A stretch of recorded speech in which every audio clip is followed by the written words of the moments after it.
Hello everybody, it's Connor from Cinity Gaming, and yes, we're back after a week, well, not really of rest, more of anger, sort of annoyance of technical difficulties. Basically, we didn't do any videos last week because we were having several technical issues, and we thought, well, we need to try and get all these sorted because otherwise our recording sessions are just going to become really boring and angering. Because basically, what happened was, obviously I'm sure many of you know that Windows 10 is now out. I'm someone that likes new software, especially when it's free, and I upgraded to it. And yeah, a few of the things didn't quite work properly. We're having a few issues with like all of our recording software, audio stuff. So we thought, right, okay, we need to just take a week off and get all this sorted before we start uploading videos again. So yeah, that's what we did. Hopefully everything is now sorted. Companies have made software updates for their software, which is good. And I've managed to sort out some of the audio things that we were having like going wrong with, like Let's Play The Sims 3. And yeah, that was fun recording that. We had several crashes in that, and you'll see that in the video on Friday if you watch Let's Play The Sims 3. But yeah, apologies for taking a week off at such short notice and for not having any videos that week or last week. But yeah, we are back now. We're going to be uploading regularly again, and yeah, we're going to start uploading Achievement Rage soon. So I'm sure some of you are looking forward to that. Probably have mentioned it. Well, we have mentioned it, and it's coming out the last Tuesday of August. So yeah, I'm pleased to announce that it's going to be coming out on Tuesday the 25th of August. Will be the first episode of Achievement Rage. So hopefully that will go to plan and get it all edited and uploaded. If it's not, then we will let you know. But yeah, as you can probably tell, I'm the only one here again because Pete's on holiday yet again. God, holidays are sort of not really holidays anymore to Pete. They're more sort of his everyday life now. So yeah, you're stuck with just me for this week. But yeah, that's hopefully not too bad. Anyway, it's Sunday the 16th of August. Sorry for blabbering on about technical stuff and Achievement Rage and Pete going on holiday and stuff.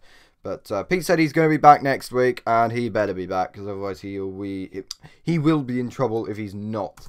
So, the game releases for this week. I have got the dates right this time. So, Tuesday the 18th of August, we've got Zombie. That's the, basically that game came out on Wii U as Zombie U when the Wii U came out 3 years ago. So yeah, that game is a remake for the Xbox One and PS4 and PC. So I might get that actually, because the Wii U version looked quite good of it.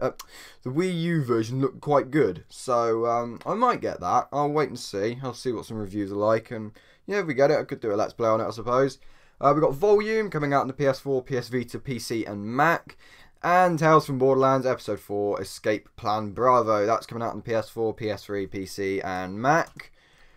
Also on Tuesday the 18th, we've got Resident Evil Revelations 2 coming out on the PS Vita, Dungeons Travelers 2, The Royal Library, and Monster Seal, sorry. That's coming out on the PS Vita, and Final Fantasy Type 0 HD, that's coming out on PC. On Wednesday the 19th, we've got Smite coming out on the Xbox One. We've got the Tales of Borderlands Episode 4 Escape Plan Bravo again on Xbox One and Xbox 360. That's also coming out again this week on, I think, Android and iOS. Why on earth it's on Android and iOS, I don't know, because I swear to God, hardcore gamers don't use tablets or phones. So yeah, that's coming out on the Xbox One and Xbox 360 on Wednesday. And Velocity 2X, or 2 times, I'm going to say 2X, but I'm not entirely sure how you say that. And that's coming out on the Xbox One, PC, Mac, and Linux. Thursday the 20th, we've got quite a few this week, and it's Disc Storm on the PC. Trine 3, The Artifacts of Power. Do not get me started on that game. I hated Trine 2. That's coming out on the PC. I don't think it was anything just sort of the game. It was more the fact to be fair, I'm not really into much like fantasy things, and yeah, Trine just doesn't really appeal to me. Yeah, Tales of Borderlands again, episode 4, that's coming out on Android and iOS.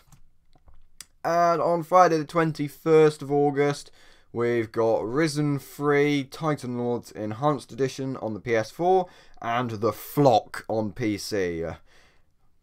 Wonder if that's about sheep. I don't know, it just reminds me of that Xbox 360 game, Flock. Pete absolutely loves that game.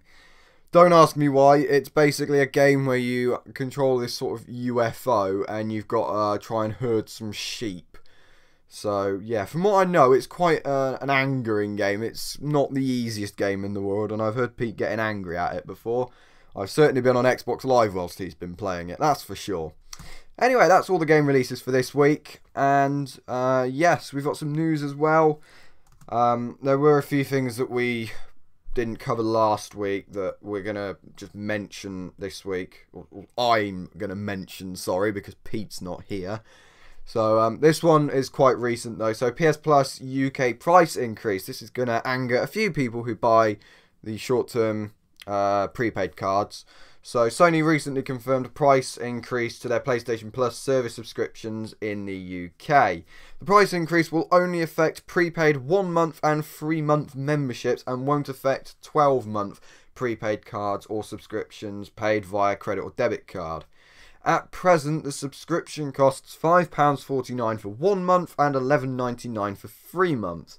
That's pretty reasonable, to be fair. I think you'd be better off buying 3 months because, well, 2 months would be nearly the same cost as 3 months there. So yeah, it's not currently known how much the prices will increase. However, a recent price increase in South Africa, yes, they've increased the prices there recently as well, saw the prices increase by 50%, which, if they are to increase by 50%, would mean 1 month would cost £8.24 and 3 months would cost £17.99, meaning PS Plus would cost more than Xbox Live. Because I think 3 months on Xbox Live has actually gone down. It used to be £14.99. It's only £12.99 now. So, yeah, I'm pretty sure the yearly one, though, is still the same. So, yep. PS Plus, yeah, I've read that bit, sorry. The exact increase, though, is still to be confirmed. However, it is set to start from the 1st of September 2015. So, if your 1 or 3 month prepaid card will expire before then, go and buy one now, so that you can get it before it goes up. I hope I've got those calculations right. I just sort of halved the £11.99 and then added that onto the £11.99. So I think that's right. I could be wrong. I know when you're doing things with VAT, if you're taking VAT off, you've got to divide it by 1.2. And if you're adding VAT onto the price, you've got to times it by 1.2. It's all quite complicated working out increases and stuff because, yeah, I'm not very good at maths, so I could be wrong, but it seems roughly right to me. Anyway, that's it for that one. TV DVR coming to Xbox One. So this was something announced at Gamescom because Gamescom happened 2 weeks ago, if I'm right in saying.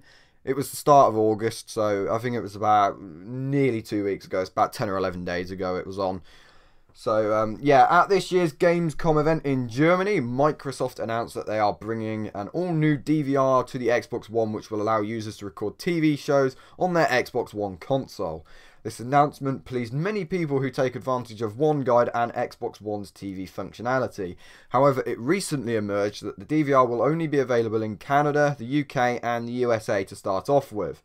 At the conference, they did state that it will eventually roll out to more countries. However, it is not known yet when this will happen. The TV DVR will also require an external hard drive in order to store the recordings. So you can't store it on the internal storage, it seems. That is purely reserved for games, which I can understand because the games eat hell of a lot of storage. So the TV DVR is due to be added to Xbox One early 2016. So, yeah, another thing that came out of Gamescom as well related to Xbox, Seagate actually announced a new Xbox branded hard drive. So it's, I believe, just sort of one of their current hard drives, but it's green and has an Xbox logo on it, and it's about £10 more to buy.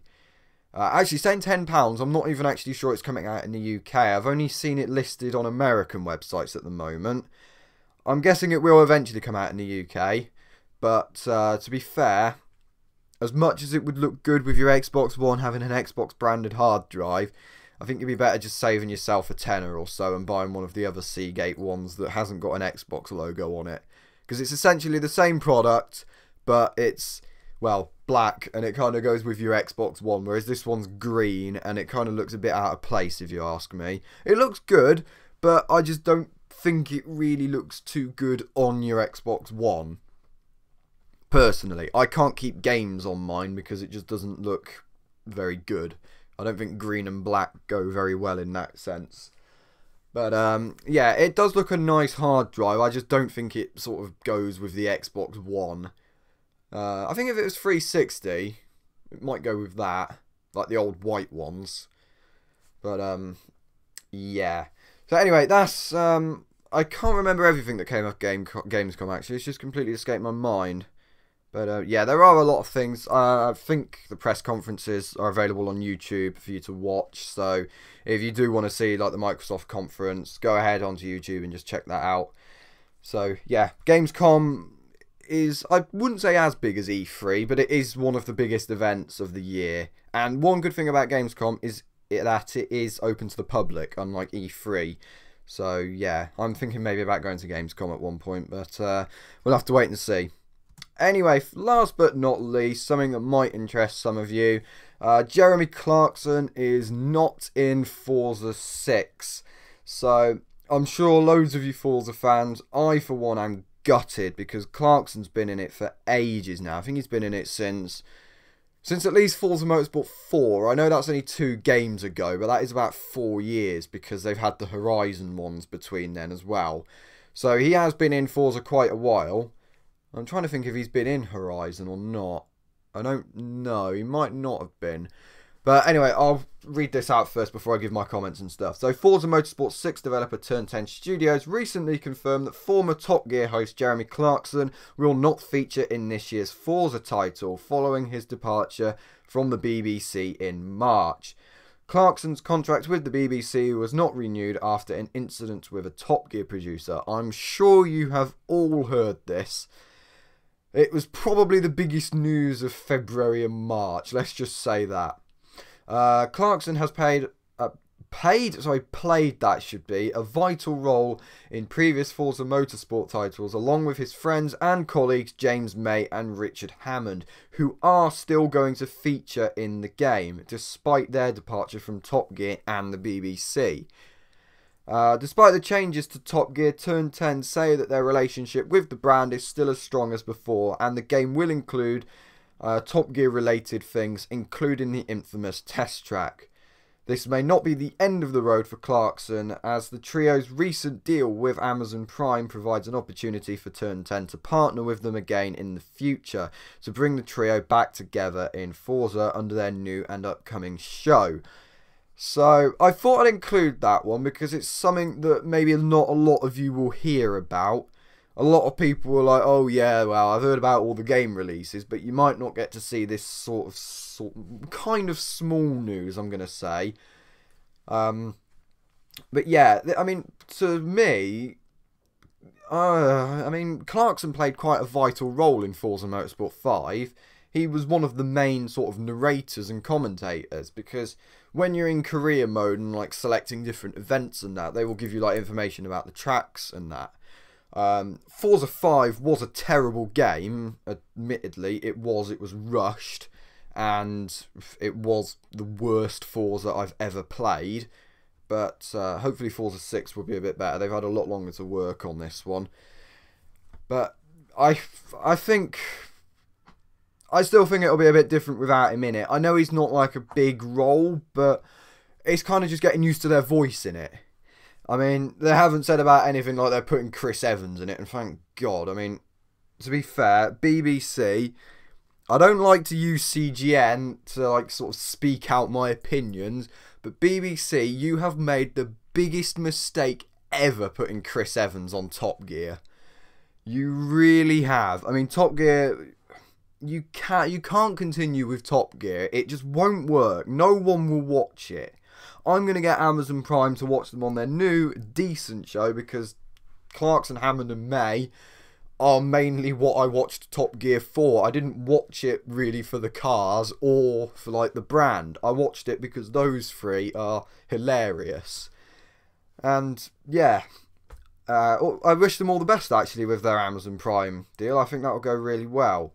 And I personally will take advantage of it. I'm going to get Amazon Prime and keep following and like watching their shows. So yeah, sorry to go off topic a bit there, but I believe what they were saying as well about Forza 6 is that they want to have more people sort of narrating in it, and rather than just having the Top Gear crew, which I can understand they're doing that. I mean, they could like get like a racing driver, for example, like, I don't know, Lewis Hamilton, first one that sprung to mind. They could get him to maybe do some narration if he wants to. But yeah, I mean, it's pretty good for upcoming people like that want to do that and do a narration for a game. So yeah, that's really all I've got to say actually. Oh, I do believe as well that sorry, not Clarkson, Hammond and May are like completely separate from Top Gear in this game. They're not sort of represented under the Top Gear brand, and I don't think they talk about it either, whereas I think in some of the previous games they might have talked about Top Gear.